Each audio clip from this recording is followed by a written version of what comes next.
So let me introduce Emma Brindley. I met Emma 2 weeks ago. We did Not My Child at Spurgeon Park High School. We did 2 student assemblies, and then we did the evening conversation a week ago, Tuesday. Today's Tuesday. And in preparation of student assemblies, I always go to the school and sit down with the guidance counselors and the students that are going to moderate the assembly and meet with them, go over the script and fine-tune everything. And Emma's guidance counselor, Mrs. Jackson, said, I want you to meet Nancy, I want you to meet Emma.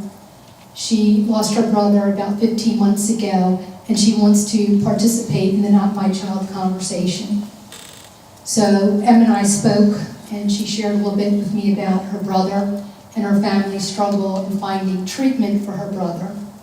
And as a result of what her family struggled with in access to treatment, she has dived into it.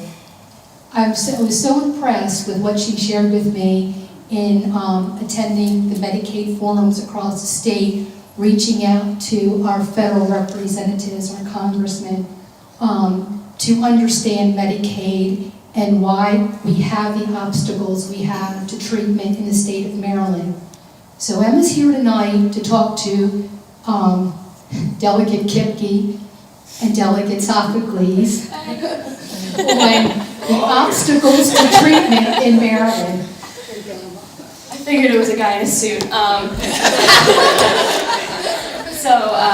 Good evening, everyone. Thank you for coming out. I really appreciate your time. I'm not an OG member, obviously. I wish I was. I wish I would have been able to be involved in this a long time ago, because maybe I would have been more knowledgeable in some of the resources that we have available in Anne Arundel County.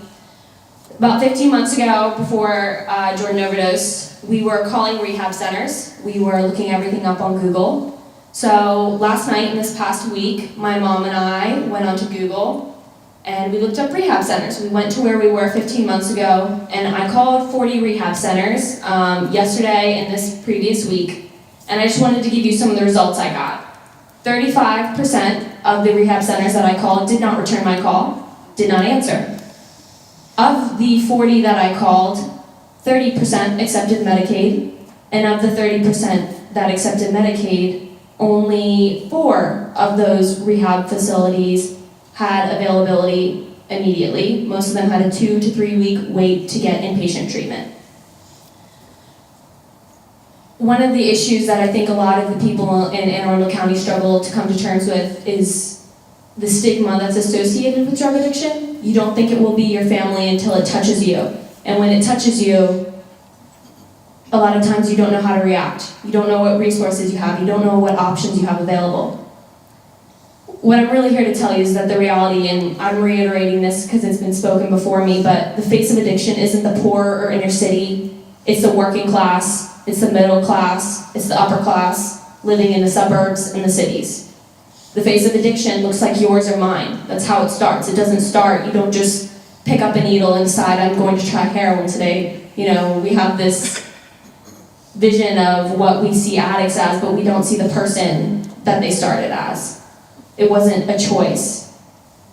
So I want to just give a little bit of background on my family history, on my brother Jordan. I'm so personally touched by this subject because on October 6th of 2016, I was home alone when 2 Baltimore homicide detectives knocked on my door. They were coming to inform my family that Jordan had overdosed on heroin. Jordan, like not many of us, this is partially from my high school speech, but Jordan was an athlete. Jordan was a popular kid in his grade. He was just like one of us. Jordan's addiction started after he was hit by a drunk driver and injured. Almost ironic in some way that you're hit by a drunk driver and it starts an addiction. Jordan's addiction started after a medical professional prescribed Oxy for an injury. Had he known that first pill would have changed his life forever, he would have never taken the first pill. But the reality is that Oxy, that prescription opioids don't come with the warning label that heroin does.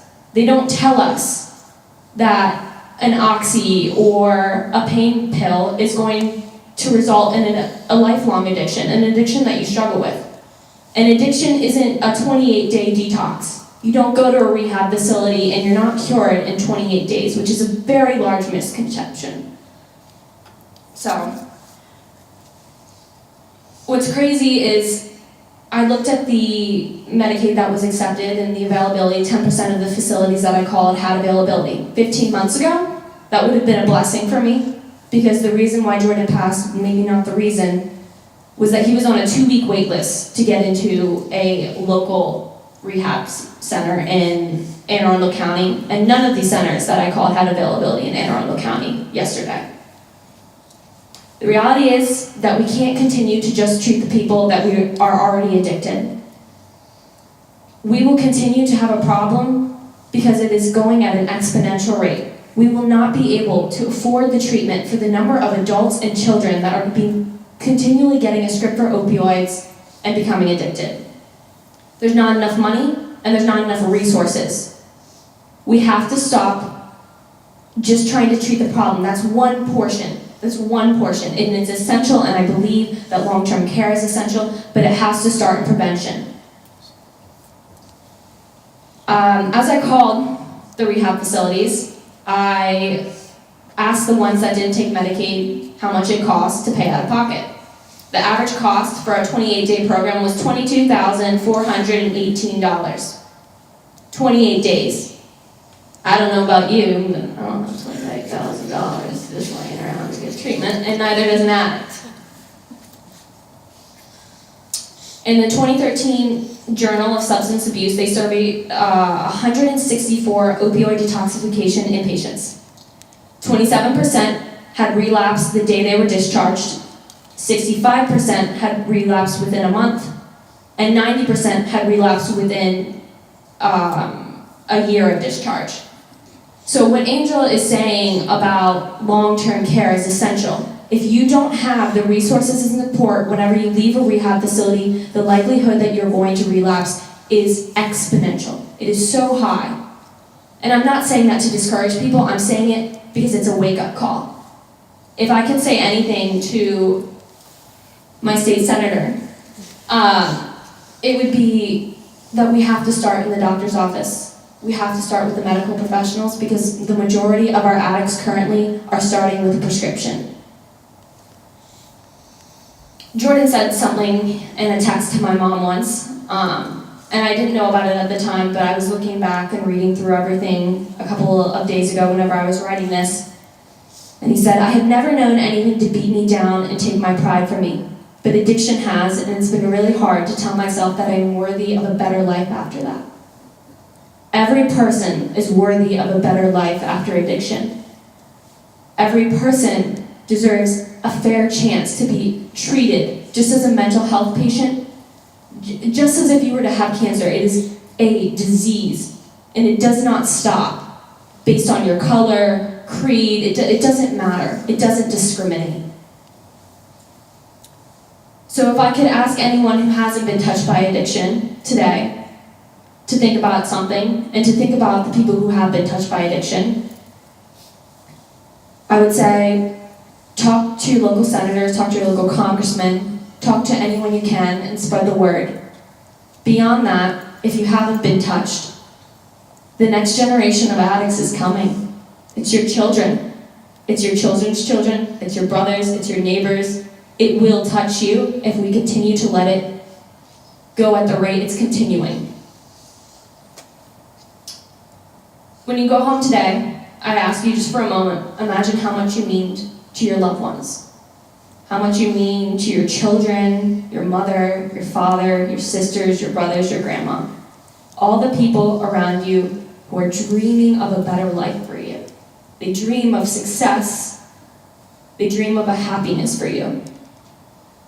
So, if you or a loved one needs help, if you can make a change in the community, which any voice can make a change in the community, address the problem. We can't stop